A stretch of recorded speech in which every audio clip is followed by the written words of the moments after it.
broadcasting to the Wizarding World since 2008. HPANA's official Harry Potter podcast. Official Harry Potter podcast. This is Hogwarts Radio.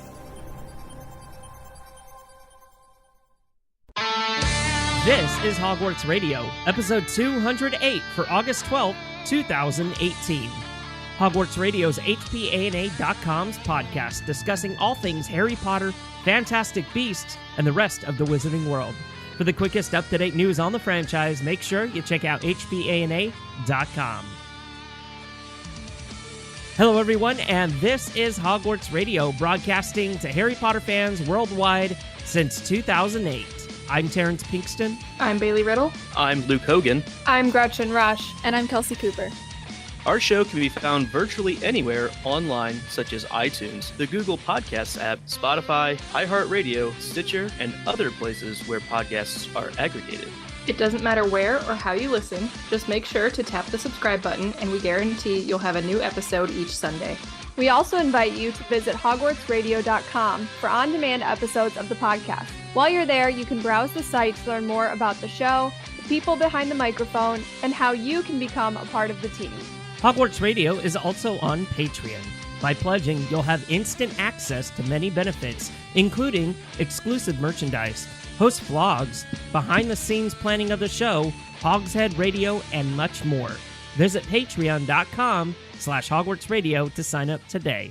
Welcome, everybody, to episode 208, and it feels nice to come back after a week off, to get back into the swing of things, but I feel like I'm totally lost. Yeah, it was very weird to be off. I was like, Thursday at 9? What am I doing? My plans have opened up. What was I doing? Probably playing games, because I was at Gen Con. That's right. You were at Gen Con, yeah. And you did Harry Potter yoga at Gen Con. I did. It was really cool. It was a really cool experience. The yoga instructor, she was in her Ravenclaw robes, and she had her wand, and she had us kind of organize ourselves by house. So, it was 8 a.m., so there were a lot of Ravenclaws and literally 0 Gryffindors, which was awkward. Gryffindors make an effort. But it was cool because to sleep in. Yeah, they definitely slept in. But she had renamed every yoga move as a Harry Potter thing. It was awesome. We did Happy Mandrake instead of Happy Baby. We did Wizard 1 and Wizard 2 with Dancing Wizard instead of Warrior 1 and 2. And we did a Veela flow. So it was just super fun to do the yoga, but be Harry Potter. Would you guys ever do that? I don't know. Absolutely. I don't know if I could. Maybe later in the day. Yeah. I don't know. Evening yoga. Yeah, evening yoga where no one judges how non-flexible I am. I do yoga now, so yeah, I'm in. Especially if it's more interesting with Harry Potter themed. I know you had mentioned that you were considering bringing your Smarmy Lockhart Funko Pop with you. Did you end up bringing him with you? I did, and he was so lazy. He just laid on the mat the entire time. He's real stiff. He's such a stiff. I can't imagine he's very flexible. He can essentially move his head back and forth a little bit. That's about it. He did that part. He kind of did the neck flexion with us, but other than that, at least he showed up. He did better than others. He's like, I'll be in Avada Kedavra or whatever we called corpse pose. I couldn't imagine doing a downward facing Sirius pose or something like that. Yeah, she called it downward fluffy. There you go. It was so good. Shout out to Robin. I don't know where Robin lives or teaches. We didn't get that information, but she was awesome. Robin the Ravenclaw. If you know her, she was awesome. So it sounds like you had a lot of fun at Gen Con. Did you get the chance to meet up with any of our listeners or guests? Well, I met up with Carrie. You probably know her from her Instagram or Twitter. She is a Hermione cosplayer, and she does really awesome stuff. So I got to meet up with her on Sunday, and she was dressed up as Prisoner of Azkaban Hermione. So she had the jeans and the rainbow belt and the time turner, and her hair was... Yeah, the pink zip up, and her hair was done the way that Hermione has it. She looked just like her. So if you head to our Instagram page, you can see the picture of us from our meetup there, which was really cool. That's awesome. Yeah, we had her on the show back 185, 186, somewhere around there, and she back then she was telling us about her trip to Ecuador she was going to take, and that has since happened. So she kind of reached out to me and said, hey, I would like to come back on the show and talk about my experience at Ecuador, because it was pretty cool, because she was like one of the featured cosplayers there. I mean, they flew her out there, they took care of her, they put her up, and she was there along with a couple of other cosplayers, and also the guy that played Victor Crumb from the Harry Potter films. So they got a couple of pictures together. Yeah, that was really, really cool. Really cool. Her Instagram is just amazing. One of my favorite accounts. Well, now that we've had time to stretch, I guess, to kind of kick off our episode. I know I'm kind of shaking it off. I'm a little rusty here. My smarmy Luke Hart is nowhere to be found right now. In fact, I think he's in my bag. Oh, poor Smarmy. No. I take him to work every day. You lose Smarmy again. Yeah. But let's give a little update on some procreating happening by the Nifflers. That was a hard transition. I am so sorry, guys. Yeah, that was totally rough. So we had it. Okay, so this is I'm going to call this the Baby Niffler saga, because over at HPA&A, Jeff posted a couple of pictures last week, and WB reached out to Facebook and said, no, take him down, because they weren't ready to go out yet. And we got him from some French Harry Potter site, if I'm not mistaken. So, they've already been passed around at that point. So Jeff, of course, took him down and all that stuff. But then a couple of days ago, Entertainment Weekly had the scoop on these baby Nifflers, and everybody went crazy. I don't know about these things, guys. They look a little ugly to me. I nearly died looking at them. Like, it hurt my heart. Well, someone showed me the pictures that leaked originally, and there was one of those that was super cute. But I feel like these ones, I don't know. I'm torn on them. Oh, come on, they look like guinea pigs, right? I mean, just a little different. Well, I can definitely see the appeal. I'm allergic to guinea pigs. Right. That is perfect reason to hate something. I'm okay with that. They weren't quite as cute as I was hoping for. I think there's potential with other colored Nifflers, but I'm not a fan of the one that was posted on Entertainment Weekly. The one holding the coin, or the one with Eddie Redmayne? The one with Eddie Redmayne. The one with the coin was a little cuter. Yeah, I'm looking at the one with the coin. I'm a bigger fan of that picture. Kelsey, it sounds like you thought that they were all cute. I thought everything was cute, but I'm not gonna lie. I pretty much watch every animal in the Fantastic Beasts, and I'm like, I love it. Just want to squish its face. Yeah, you see even the one in the trailer with the big tusks. Yes. The Yuwa? The Zoa, yeah. Zoa? Yes. Yeah. Zoa. I love them all. What kind of a role do we think the baby Nifflers will play in the film? None. Cute background? Yeah. That's it? Nothing. That's Mischief. it? I think they're going to be a part of the scene in the trailer that we saw where it almost seemed like choreographed mischief that the Niffler was going to be put to use in the middle of a street. I feel like they could have a part to play in whatever that scene entails. Yeah, you imagine just like a plethora of Nifflers just popping out of Newt's suitcase, like overflowing and going to various spots. That's what the movie is, guys. That's what the movie is. That would be fun. Part 3 is going to be chasing down all these Nifflers. The crimes of Nifflers. Yeah, that's the whole movie 3. Yeah. Got to catch them all, baby Nifflers. Ties into the app. Newt Ketchum. Newt Ketchum. Then you can really go chase the Niffler. And then the next movie, they're going to release 150 more because he caught all for the first 150. Ooh, speaking of, I wonder when that game's going to come out that they're developing. That kind of... it's got to be a part of like the promotion towards the end, like the last 2... I mean, it's got to be soon, right? Because yeah, the movie comes out in November. It feels like it should come out as a promo for the movie, for how hand-in-hand it seems. I agree. We'll see if we can dig up some information on that, reach out to Warner Brothers, maybe get an update for you guys by next episode. Okay, moving on, we have a rock update from Luke this week. So, Luke, who did you listen to? Lauren Fairweather. I went through and listened to Lauren Fairweather's The Prince's Tale, and I found it to be incredibly impressive how this album goes through and breaks apart a single chapter from the main book series and captures such like emotion, imagery, and character unpacking in just a handful of songs. One, it explodes this chapter out into a lot of different parts, but it does each part so well. Musically, this album would kind of fall into a classic singer-songwriter, girl with a guitar, pub alternative type genre. It's great storytelling. The music really isn't trying to do too much, and it just lets the story do all the talking. Very, very good album. My favorite song was Mudblood. The heartbreak that comes in this tune is really done well. This is about Severus who makes his mistake and says some words in anger towards Sirius and James, and from that kind of learns that some wounds are irreparable and friendships and or more can end at times, and that's kind of a hard lesson for anybody. It's a really, really great song. It's a really great album. And I was thoroughly impressed. Yeah, Lauren's... Anyone else know the album? Well, Lauren's music in general, I feel, is just... I mean, it's more than a girl with a guitar kind of pub alternative, like you were saying. It's...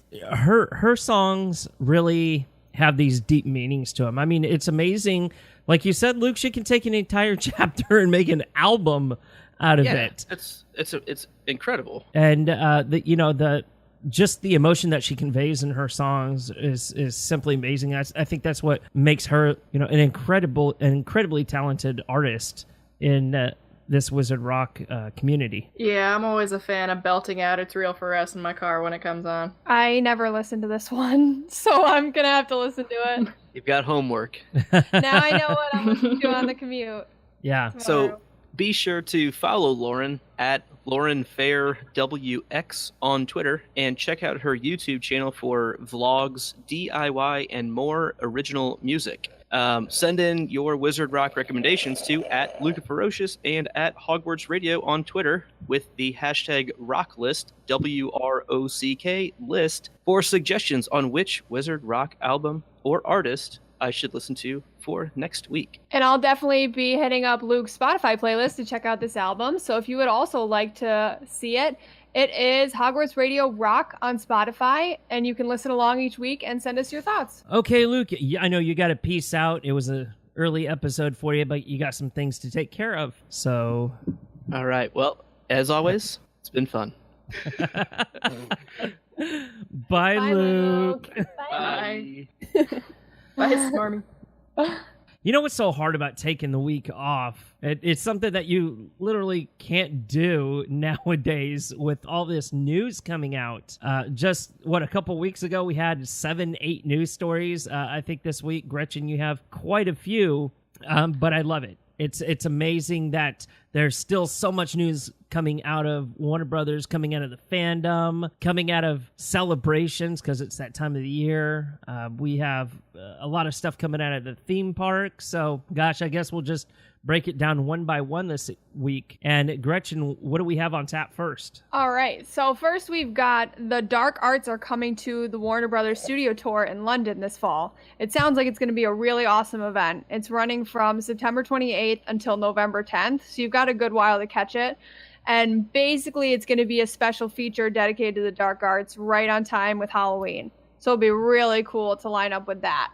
You can learn combat moves with wand choreographer Paul Harris. You can take part in a live duel with Death Eaters. There's going to be like floating pumpkins and special treats. And it just sounds like it's going to be a really cool kind of dark arts inspired event at the studio tour. I've never been to the studio tour. Have you guys? I'm going to London in about a month. So I'm hoping to hit it up, and I know it's going to be before this Dark Arts thing happening. I know that it takes place from September 28th, and I'll be there probably the week prior to that. But I am looking forward to going and seeing what they have over there because it's been a couple of years. I think it's a much needed trip. Yeah, I agree. I really would like to go. This seems like a cool time to go. So if you're going to hit it up, let us know what you thought and maybe send some pictures our way. We will share them because that would be sweet. And let me live vicariously through you. Yeah, let us live vicariously through you at Hogwarts Radio. So this one's a little bit sooner. Cinemark Theaters is celebrating the 20th anniversary of Sorcerer's Stone with a Harry Potter movie marathon. So they're going to air all the Potter films and the Fantastic Beasts film. And you can either see the individual films for $5, or if you want to see them all, you can get a festival pass for $25, and then you can just come and go as you please. And with that festival pass, you also get a collectible keychain, a commemorative festival badge, and a specially designed fillable collector's cup, which is really cool. And you can refill that cup for the whole rest of the year. Plus, you can buy a Fantastic Beasts cup if you want, which you can use again until November 16th and at the premiere of Crimes of Grindelwald. And they're going to have merchandise for sale. So this event sounds awesome. It's super cost effective, like the most affordable event I've seen in a very long time. And there are no Cinemark theaters near me. How about you guys? We have them near me, but I'm actually going to be out of town for like half of this. But I really want the merch that they're giving away, so I'm still considering buying the festival pass, even though I won't be able to go to the first half of it. So if you do have a Cinemark, you want to kind of jump onto that festival pass. Yeah. Turns out there is one near me. Nice. Hey guys. I think the only Cinemark near me is like a $1.50 theater, you know, one of those dollar movies. So I don't know. I don't think they can have this here, but still, this is really cool because for $25, you get all these merchandise, you get the access to, you know, the movies all week long. But I think one of the coolest things to come out of this is that you can refill your cup for just $3.50. And if you've been to the movies recently, you'll know that a drink can run you between $5 and $10 depending on the size. Yeah, that's a good deal. And so just this alone pays for that. What, like you go like 3 or 4 times and it pays for the pass itself. So yeah, that's gonna be that's pretty cool. No, yeah, that's great. My roommate has never seen any of the Harry Potter movies or read any of the Harry Potter books. I know it's astounding, but she promised me she'd watch all of the movies. So if this one is doing it near me, I'm taking her. Yeah, that would. That would be a good way for them to, you know, people that haven't seen it in the theater, because, guys, this is truly a different experience in the theater, seeing these movies. I mean, you have not only the big surround sound and just the immersion of being in the theater environment, but you're seeing them up on it like a 30-foot screen, which is really, really cool. I don't know many people that have 30-foot screens in their homes. Me. I wish. But I mean, and that's part of the magic of the movies as well, and that's great that people are going to be able to relive that a little bit. You know, I'm always a fan of these kind of things. Like whenever Jurassic Park was re-released in theaters, heck yeah, I went. Whenever Titanic was released, I went and saw that like 15 times again. You know, it's part of the overall moviegoer experience, and some people, you know, have this second chance to be able to view the films in theaters, and I think that's a pretty cool thing. Yeah, I had never seen Sorcerer's Stone in theaters until maybe 2 years ago. They just happened to be playing it over Christmas break at our local cheapy theater, and so we went, and I was like, oh my gosh, this is my first time seeing this on the screen, and it was just so awesome. It's such a great experience. So shocker, we've got more Funko Pop news. Wait, what? Who would have thought? Huh? More merchandise for us to buy. So this is 5-star figures. So they have 3 points of articulation. So we were talking before about how Smarmy Lucart, he can only move his head back and forth. So these will have 3 different points where they can move and kind of be posed. And they come in these display boxes that mimic the opening of a book.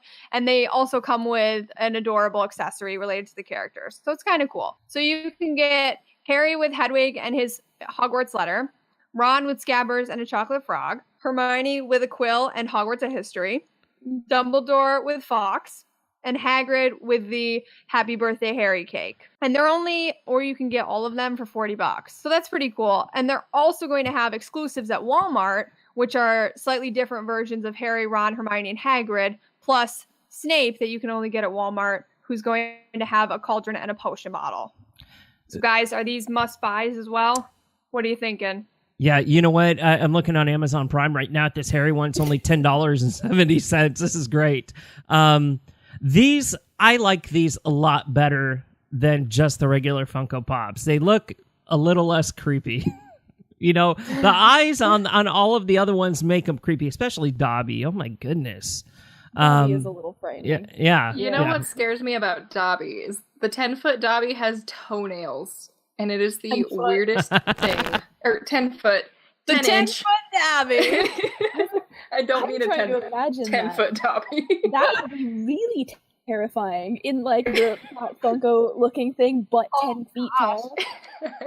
But I do like these a little better. And I like the little accessories too. I think that's what the other collections are missing. Yeah, I really like the accessories. They're very cute. The full collection for $40. So that includes all of them then.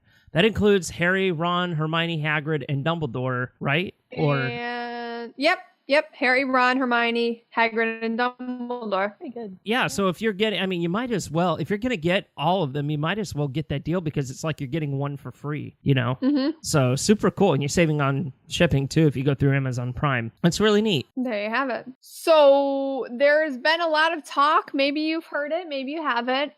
There's been all this Globus Mundi stuff kind of popping up in Diagon Alley at Universal Studios Florida, and people have been like, what's going on? And we're kind of seeing it other places too. So like Twitter. And we're hoping now that maybe we'll figure it out because it's been more obvious what's going on at Universal Studios in Diagon Alley. Construction, we think, has started. It appears that work walls have gone up in front of the House Elf Placement Agency and Dr. Filibuster's storefronts. And we also have found out that it's not just a store, this Globus Mundi place. So what could that mean if this isn't just a store? What do you guys think?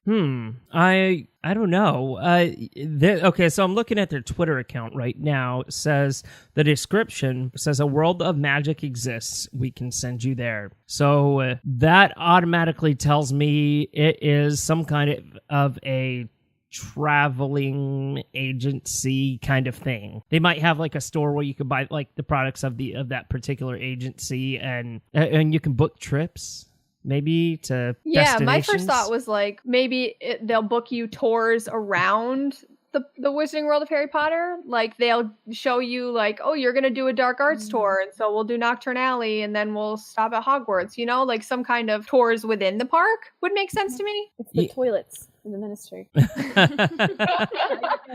From park to park, you go through the toilet. You know, Gretchen, I didn't think about it being within the park.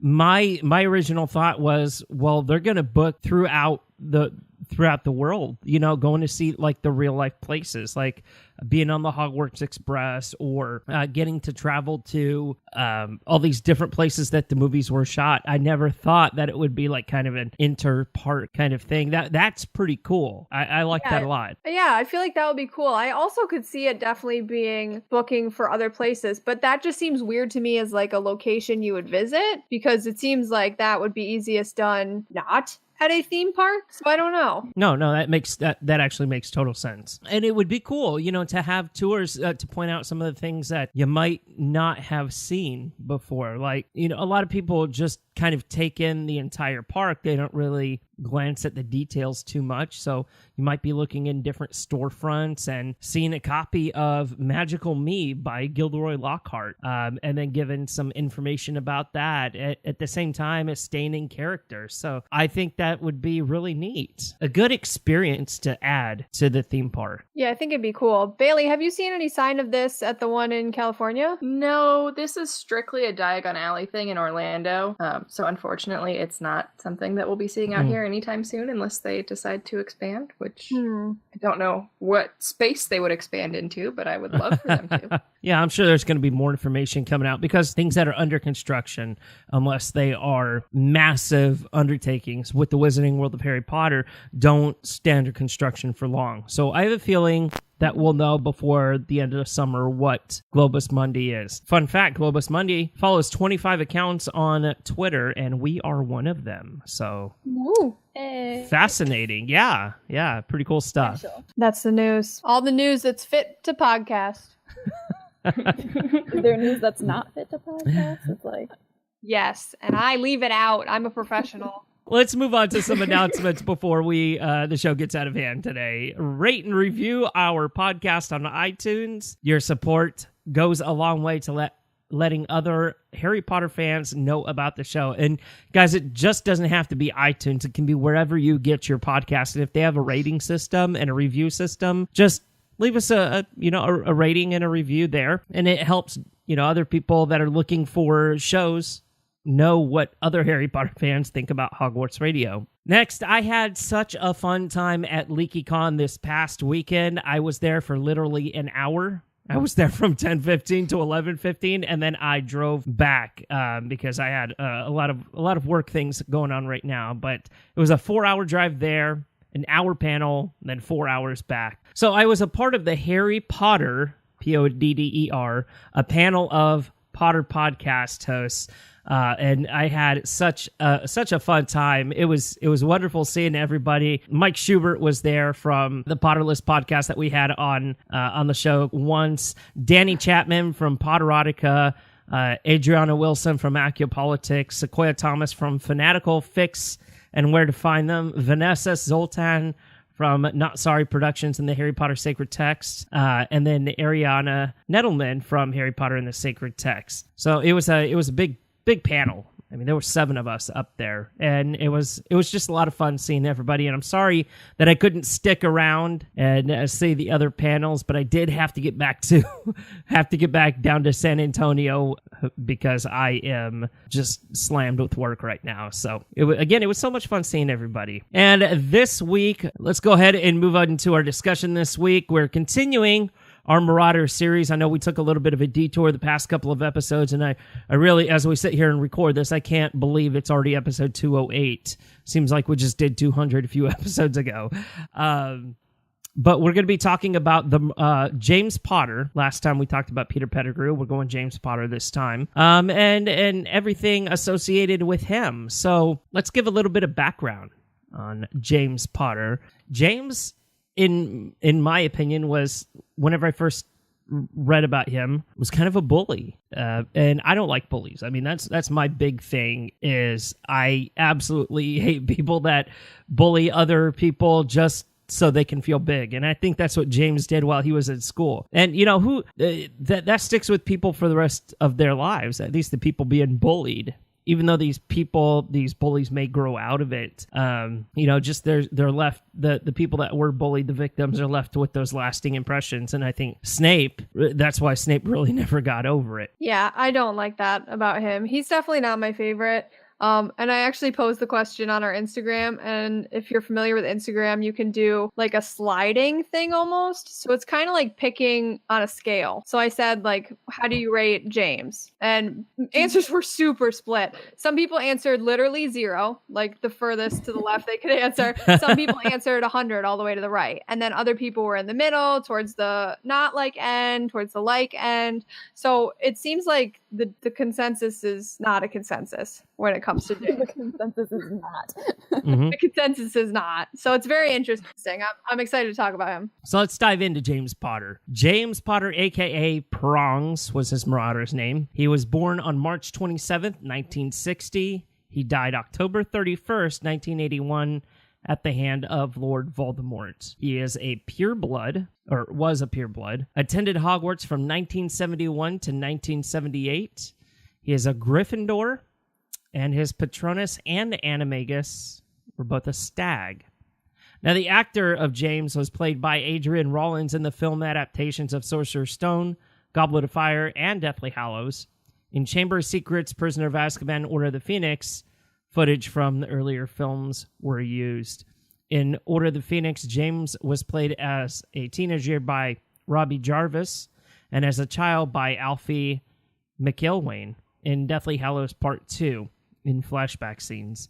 This means the only film adaptation in which James doesn't appear is Harry Potter and the Half-Blood Prince. By an interesting coincidence, Rollins was also born on 27th of March. That's pretty neat. James Potter himself. James was a tall, thin man with hazel eyes and untidy black hair that stuck up in the back. Gee, I wonder who that sounds like. During his years at Hogwarts, he had an air of having been well cared for and even adored. As late as his 5th year, he started wearing glasses.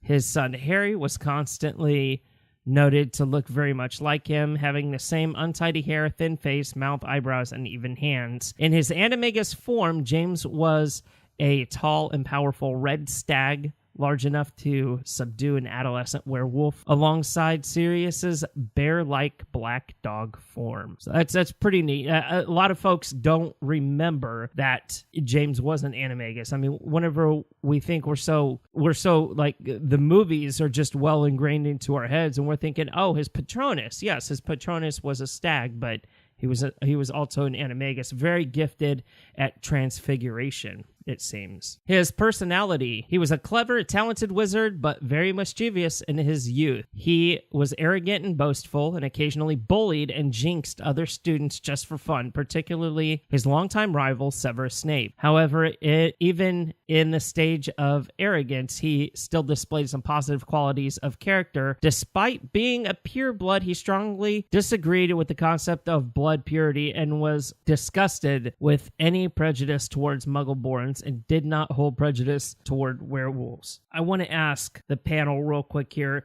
because of that first little tidbit of his personality, why do you think he would have been a good fit in a different house? Do you think he asked to be placed in Gryffindor because his friends were in Gryffindor? Yeah, I mean, Sirius would have been sorted first, so that's possible that he could have seen that and been like, oh, well, that's the house to be in. I'm down. Right. And then Lupin, and then Pettigrew. So, like, all three of them were sorted ahead of James. So it's possible he was like, hey, yeah, I just want to be a Gryffindor now. I mean, Gryffindors are supposed to show, like, bravery and everything, and you see plenty of people in Gryffindor House who, at first, you're like, why? Like, Neville, at first, you're kind of like, why? And then come, like, the 7th book, you're like, oh, that's why. James was a bit obnoxious at first, but in the end, he ended up having the kind of standard bravery thing that, was required of the house. Mm-hmm. So arrogant and boastful. I definitely don't see him as being like a Hufflepuff type character, even though I think he has some qualities of a Hufflepuff. But he's just very gregarious and outgoing and fits into Gryffindor very well, especially when you tie that with his beliefs. I mean, I think his beliefs are what actually saved him. He was arrogant, boastful, bullied, and jinxed other students. That's textbook Slytherin right there, in my opinion. Well, I mean, Slytherin house it's not a requirement to be a bully. It's just that a lot of bullies tend to fall under that category. Mm-hmm. But I don't know, I think that's kind of one of the things that makes him better, is because he did grow up in like a better off kind of house. Mm-hmm. Like normal house, not like Hogwarts house, and you know what I mean. And so, he kind of probably was spoiled, only child and everything, got away with a lot, and that I don't know if he was so much of like I'm just trying to make fun of people to make them feel bad, or so much as just he's having a lot of fun, and he doesn't think about any of the consequences until he gets into like his, what was it, 6th or 7th year, did they say? Yeah, that's definitely true. And you're right. He ultimately matured and changed his ways, lost his arrogance, and stopped texting other people just for fun. He became enough of a responsible student and leader to be a head boy in his final year, and later a member of the original Order of the Phoenix. Though he never completely lost his rebellious side, it was clear that James had left Hogwarts a far better person than he had been upon entering it. And I think that's attested to just growing up, really. I mean, whenever you go there, you're an 11-year-old kid. I definitely was different, although some people may argue I was different than what I was whenever I was 11, versus 17 or 18. So, yeah, I mean, you grow up there. That's what you do. His best quality was his willingness to sacrifice himself for his wife and son, as demonstrated when he told Lily to take Harry and run while he held off Voldemort without a wand, proving himself to be a true Gryffindor. Yeah, that's sad. I was sad reading that. Now, I just love the way that sentence is. Like, his best quality was that he was like, yeah, I'll die. Oh, okay. It's a kind of mean sentence. He would do anything for his family. I get it. Even if it's ill. When you phrase it like that, really, it sounds better. But when you phrase it as his best quality is he died. Right. Yeah, his best quality was caring about his family is a much better way to phrase it. Yeah, much better. I agree with that. So, was there a specific moment in James's life that finally caused him to mature up, or was it just kind of, like I said earlier, a natural part of growing up? I don't think it was like a single event, like something happened and he was like, well, I'm a tool. Like, I feel like it was a mix of him realizing the things that he wanted in life as he got older. It was no longer all about, yay, let's have fun. There were a lot of attacks from Death Eaters and Voldemort, plus the girl he was in love with was like, no, because you're annoying. And then he kind of started seeing the changes that if he made would benefit his life to what he wanted, and then I think he just kind of followed that track, and so maybe that's natural, I don't know. We know that Lily really laid into him in, what was it, his 6th year or 5th? Oh my goodness, I can't remember. But whenever he was teasing Snape, and I mean, if there was any instance that helped him mature, I think that's actually what it was Lily just saying, hey, you know what, knock it off. This isn't funny, this isn't cute. And I think that he saw that people weren't laughing at that, and he's like, oh well, crap, I've got to man up now. I've got to start acting like I'm supposed to, because I mean, if you can't make that, if it's a natural part of growing up, like we said, it's not 1 year to another where, wow, there's that instant change. It's a gradual change over time. So if that was his 6th year that he was making fun of Snape, and then his 7th year he became head boy, there had to have been like some big, not traumatic, but big enough event that helped him like flip that switch. So that might have been it. He definitely had a real quick turnaround. He did, yeah. James also had quite a few notable possessions that we hear about in the series. First, he had the Potter inheritance that he received when his parents died. They left him a small fortune that he later passed on to his son Harry. James's wand, we learned that James's wand is 11 inches long, mahogany with an unknown core. The wand was described as pliable, slightly more powerful than Lily's wand, and excellent for transfiguration, which would later come in handy. He also had the invisibility cloak that was passed down through his family, and he and his friends often used during their days at Hogwarts to assist them in their mischief. Albus Dumbledore had the cloak prior to James's death, who then passed it down to Harry. James also helped in creating the Marauders map, between 1975 and 1978. The Marauders map is a magical document that reveals all of Hogwarts, and not only does it show every classroom, hallway, and corner of the castle, but it shows every inch of the grounds, all of the secret passageways that are hidden within the walls, and the location of every single person at Hogwarts. Except for Peter Pettigrew. Definitely did not show up on that map. Maybe because he helped create it. Who knows? Right. It's true, yeah. Maybe they kept themselves off it. Yeah. Out of secrecy. Yeah. A cloaking spell. The Room of Requirement is the only known area of the castle which cannot be seen on the map other than the Chamber of Secrets. There was also a two-way mirror that James owned during his school years, and he and Sirius Black used so they could talk to each other while they were in separate detentions. Sirius later gave James's mirror to Harry in 1996. James owned the Potter Cottage in Godric's Hollow along with his wife Lily during the final weeks of the First Wizarding War. This is where he and his wife were murdered, and his son Harry was marked as the boy who lived. The cottage still stands as a reminder of what happened that Halloween night in 1981. And the Potters also owned a pet cat. What happened to it after the attack is anyone's guess. Ooh, that's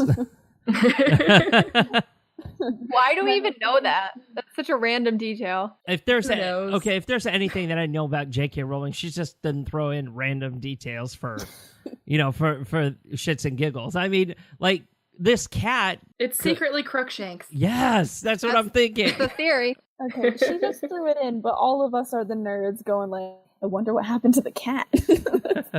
But, okay, we know that the house was destroyed, and Harry had to stay there for like 24 hours, but what happened to the cat? Is the cat okay? Did the cat make it? Voldemort killed James, went after the cat, and then went after Lily. Important questions. Well, let's go back to the beginning of James's life. So he was born on March 27th, 1960 to Fleamont Potter and his wife Euphemia, which are the greatest names I've ever heard. I'm naming my son Fleamont. Get ready. Fleamont was an accomplished yet retired cosmetic potioneer and entrepreneur, best known for inventing Sleek Easy's hair potion in 1926. What blows my mind about that is, like, we learn about that in Goblet of Fire. Like, Harry knows that, but at no point is it mentioned that Harry's ancestor created that. No one cared to tell him. Right. Especially, he struggled with his hair. Like, someone could have been like, hey, your granddad could have helped you out there. He had a fix for you. Yeah, there's Sleek Easy's hair potion that he used. Oh, Sleek Hermione didn't look at the bottle and see the name Potter and be like, When Fleamont and Euphemia had James, they were elderly even by wizarding standards. I don't know what that means. I guess wizards can have children older than Muggles. That's an interesting fact. Having been conceived so late in his parents' lives, he was raised in a doting household with little material limits. Hence, it was no surprise that he grew to be proud, arrogant, and boastful, but deep down, still a good person. James started his first year at Hogwarts in 1971 and was sorted into Gryffindor House. While there, he befriended fellow Gryffindors Sirius Black, Remus Lupin, and Peter Pettigrew, and together they formed a small band known only to themselves as the Marauders. Though more mischievous than diligent, James proved to be a clever student. At some point during his education, he became chaser for his house's Quidditch team. As second years, James, Sirius, and Peter figured out that Remus was a werewolf, but rather than abandoning him, they spent 3 years learning to become animagi in order to accompany Remus in his transformations. In his 5th year, James managed to perfect the transformation and become a stag animagus, which earned him the nickname Prongs.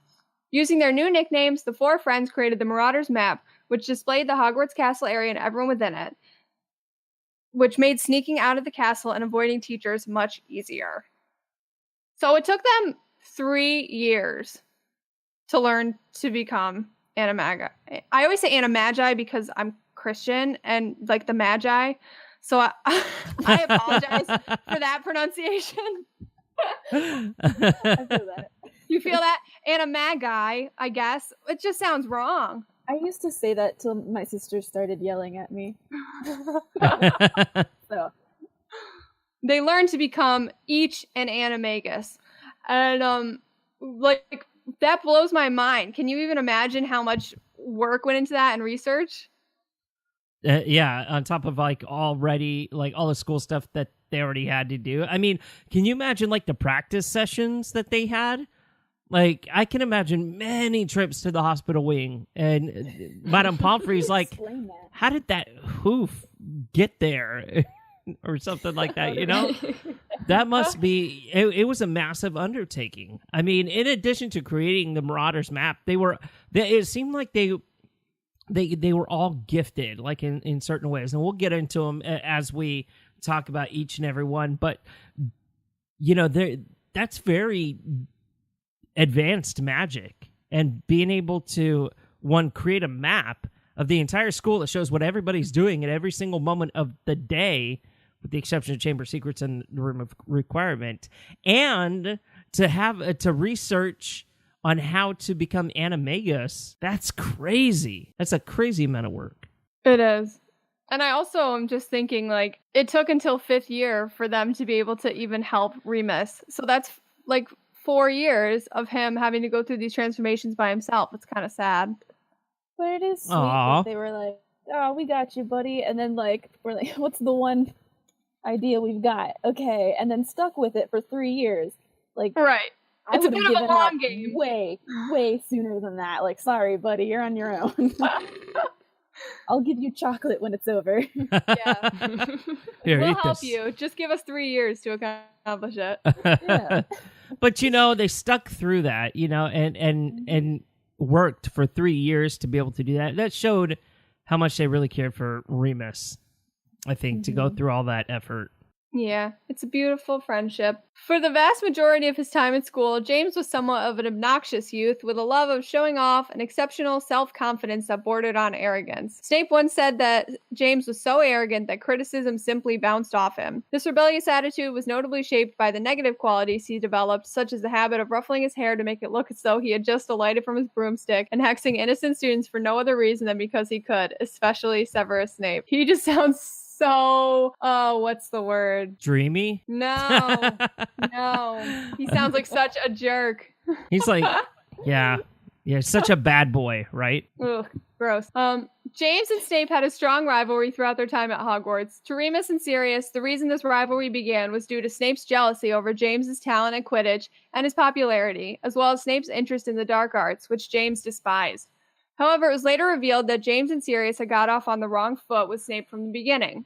When they first met Snape on the Hogwarts Express, they insulted him, and their further interactions only served to make their rivalry intense and permanent. Snape followed the Marauders around, looking for reasons to get them expelled. James, in turn, used the hexes Snape himself had made up against him. Oh, that's bullshit stuff. Oh, can you imagine like being a creator of a hex and knowing what it does and then having that turned and used against you? What if Snape ever had like Septum Sempra used against himself? That had to be bad. That would be crazy. Yeah. At some point in their school years, Snape grew very interested in where Remus went every month and saw Madame Pomfrey and Remus going to the Shrieking Shack using a secret passage under the Whomping Willow. Sirius had told him that the trick to getting past the Whomping Willow was to poke the knot at the bottom. Snape followed Sirius's directions and was nearly at the Shrieking Shack when James pulled him back. At great risk to his own life, James saved Severus from certain death at the claws of the werewolf Remus, but Snape adamantly refused to believe that his old rival would have done him a favor, believing that James had only saved him in order to avoid expulsion and despised being in his debt. Oh, that is so interesting. That is so interesting. I have a lot of questions about that one, but mostly for Sirius, so I'll save it for the Sirius episode. Okay. Yeah, mostly for Sirius. Sirius, he done messed up. James spent much of his academic career chasing after Lily Evans, an attractive Muggle-born fellow Gryffindor from Snape's hometown of Cokeworth, who was secretly Snape's best friend and childhood crush since before they both started at Hogwarts. Lily was perhaps the only student in school, aside from Snape, who was completely unimpressed by James, considering him arrogant and obnoxious. She once found James and his friends bullying Snape with a jinx Snape had created. Lily told him to stop, and James responded with, "I will if you'll go out with me, Evans." That's what he sounds like. When James took the jinx off, Snape, in his humiliation and anger, called Lily a filthy little mudblood. That's what Snape sounds like. James demanded he apologize, but Lily responded that James was as bad as Snape, and she would not date him, even if it were a choice between him and the giant squid. That's Lily. Yes. That's Lily. Snape's friendship with the vivacious and pretty Lily may have sparked envy in James and further fueled the hate between the two. Thoughts on that? Can you imagine? Probably. Can you imagine James going up to Lily and using like a cheap pickup line, like, "Hey, demise, dough." I can promise that happened. That's not even headcanon at this point. That's just straight up canon. Do we think like this is the single event that changed him? You know, he's like, "Oh, I will if you go out with me," and then like seeing how much that hurt, like you seen how much Snape hurt Lily by saying "filthy little mudblood," and because that was the end of Snape and Lily, of their friendship right there. Yeah, I feel like James maybe didn't have a lot of empathy originally. Like, he just didn't maybe understand what that was like. He didn't realize that maybe he should think about how other people feel. And maybe seeing how Snape's words affected Lily, he was like, oh, shoot, like, the things I say to people actually do matter. And, like, jinxing strangers maybe isn't cool. So how about I be a little bit nicer? Like, I think this could have been a catalyst for him to change his ways. Yeah, definitely. At the age of 16, James's parents allowed Sirius to move in with them so he could escape his own horrible family, and Sirius soon became an unofficial member of their family. By his 7th year, James had lost the less savory aspects of his personality and was even appointed head boy, despite the fact that he had not been a prefect. That seems ridiculous to me, but okay, JK. I don't believe that at all, but if that's what you want to say happened, sure. He also, they don't make the best decisions always in Hogwarts. That's a good point. They hired. Come on. That's a very good point. James also finally managed to impress Lily Evans and began dating her at this time. He stopped hexing bystanders for fun. Well done. Though he still secretly hexed Snape. No! And in turn, Snape never lost an opportunity to hex him back. James! Don't hex anyone. No, there was no way he was gonna start being nice to Snape after the calling her a mudblood incident, though. Like, he already hated him, and then that, and he's got to be all like, yeah, I guess so. I don't know, but it doesn't really explain like why. I mean, I guess he lost the less savory aspects of his personality, so maybe she like found him more attractive, but why would Lily just suddenly start dating him? That's what I want to know. It's like, hey, Well, what did he do? I say this as someone who loves James. He was a bit of a bad boy, but not a bad boy to the degree where you were like, he's a terrible person. You're just like, stop doing all these annoying things.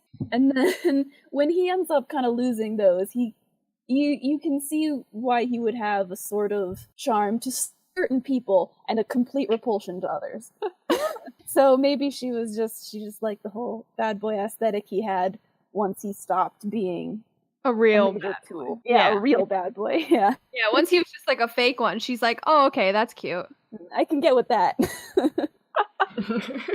So I don't know, maybe he was kind of growing out of some of the pranks that they were playing as, you know, kind of the Marauders and stuff. I mean, obviously he still had horrible feelings against Snape, but and those really never went away. But, you know, as they grew up, as the Marauders grew up, it's like they stopped being childish. They stopped doing childish things, and instead of doing childish things together, they would just kind of, I don't know, hang out in the common room instead, or, you know, find a corridor, go hang out there, play some exploding snap. Joining the Order of the Phoenix and stuff. So they were like, now they've become heroes with the bad boy aesthetic. So in late 1977, Lily and James had a disastrous first meeting with Lily's sister Petunia Evans and her then fiance Vernon Dursley, which presumably took place over Christmas break as they were both still at Hogwarts. That word was Christmas. Christmas break. Took place over Christmas break as they were both still at Hogwarts. When Vernon tried to impress James with his car, the wizard in turn boasted of his own material wealth, and a fight ensued.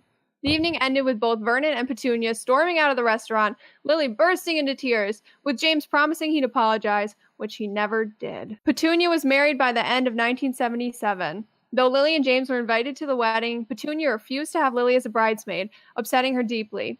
At the reception, Vernon would not talk to James, but described him as some magician within his earshot.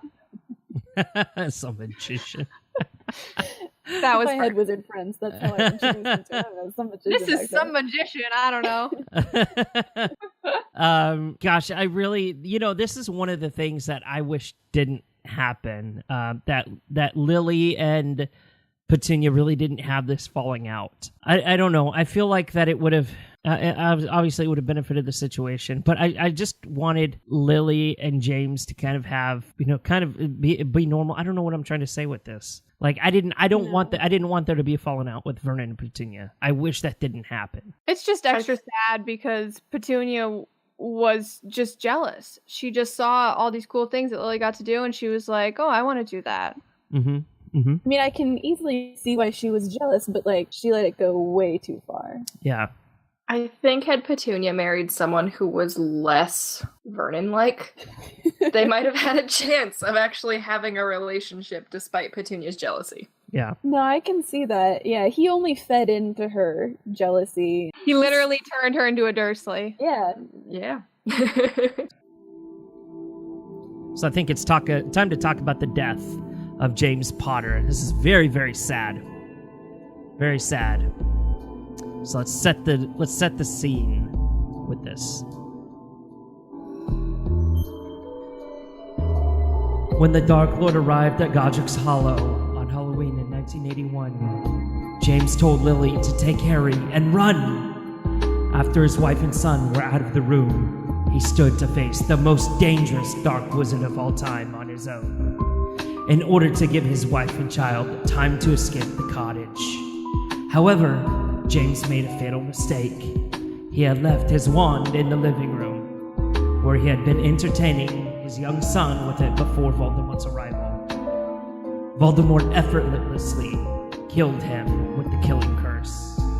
James fell, quote, like a marionette whose strings were cut. I mean, that's a pretty hardcore death right there, though. Just like, no wand, and Voldemort comes blasting through the door ready for a fight, and he's like, just puts his fists up like, I don't know. Oh my god, I should totally rap that part. I should be like, yo. You just did! No, I did. When the Dark Lord arrived at the Godric's Hollow, James told Lily to take Harry. I won't follow. Next time Luke's Wizard Rock, it's Terrence doing. After his wife and son went out the room, he stood to face the most dark broom because he was facing the wrong way. I don't know.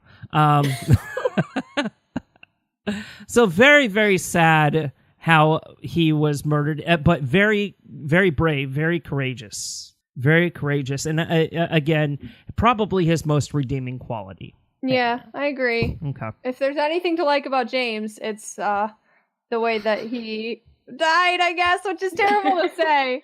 But his reasons for dying. Right. It kind of showed his sacrifice. It showed his true nature. His ability to love and sacrifice himself for those that he loves. That's a very beautiful, honorable thing. And that does wrap up our discussion on James Potter. On next Marauders discussion, I'm not going to say next episode because we never know what's going to happen nowadays. We could have another trailer drop like this week sometime. I don't think that's going to happen, but still. On our next one, we'll discuss Sirius Black and then Remus Lupin to wrap it up. Well, let's get into our final segment of the day, and this is Would You Rather? Okay, Bailey, this is your Would You Rather. Would you rather, this is kind of cross-fandom here, would you rather spend the rest of your life in the Hogwarts library or the Beauty and the Beast library? Oh my goodness. Okay, I'm gonna say the Hogwarts library because I feel like there's so much to learn about magic, and I would love to read all of the books about all of the magical things. That's true, but there's a lot of books in the library in Beauty and the Beast. But do any of them scream at you? Maybe. Can I learn how to make a Horcrux out of any of them? Never know. Magical enchantments and everything's like that. Yeah. Far off places. A prince in disguise. Okay. Okay, well, that was too easy. I guess I'll get you back next week. All right, Kelsey, would you rather raise a horde of baby nifflers or an army of bowtruckles? Oh no. Okay, well, hold on. An army of bowtruckles. Are they an army? Like, I take them to war.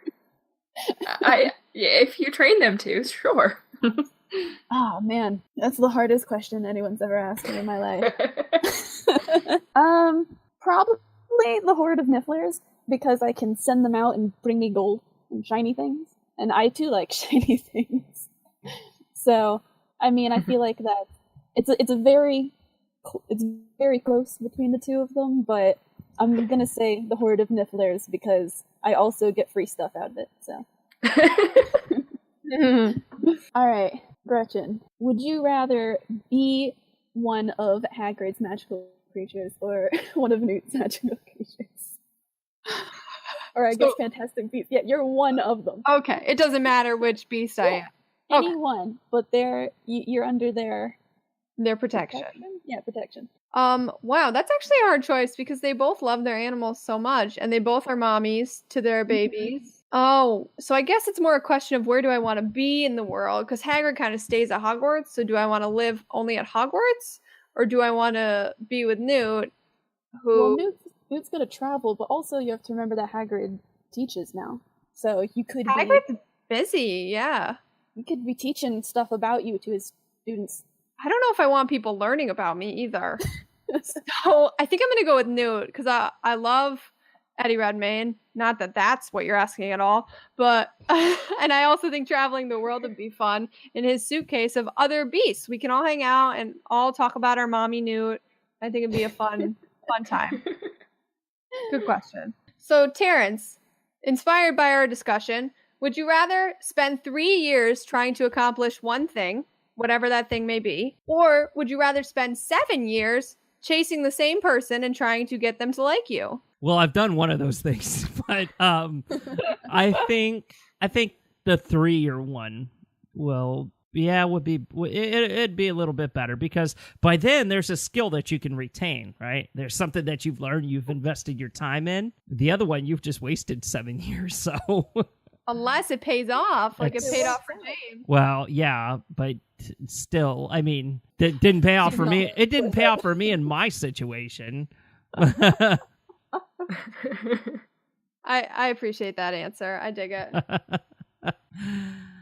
Well, guys, that does wrap up our episode for this week. A little bit longer than usual, but we want to thank everybody so much for tuning in. And I've got like a special outro for you guys. So you ready? Yes. Okay. Lay it on us. Should I use, because I want to use music in it, so should I use the same music that I was using earlier? Let me try that. Let's try that out. Let's see. It's not even going to mash up.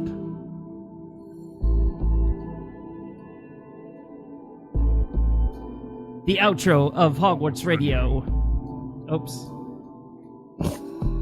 And here we go. Yo, we'd like to thank our guests for speaking their mind. I'm sorry, but we're all out of time. Follow us on Twitter, Facebook, and Instagram. Don't worry, we'll be back with next week's show. Luke's got the jams. Don't forget, we're also on Patreon, so sign up today. Just a few more dollars goes a real long way. Now we're wrapping it up. We've had a lot of fun. I'm the host with the most, Terrence Pinkston. And look for Terrence's EP dropping soon. What up? That was the best thing I've ever heard. Next time someone asks me who my favorite rapper is, I'm telling them it's you. DJ Skippy T on the ones and twos. Anyway. I'm Bailey Riddle. I'm Gretchen Rush. And I'm Kelsey Cooper. And that's it. We'll see you guys next week for episode 209. Bye-bye. That was bloody brilliant. Codswallop.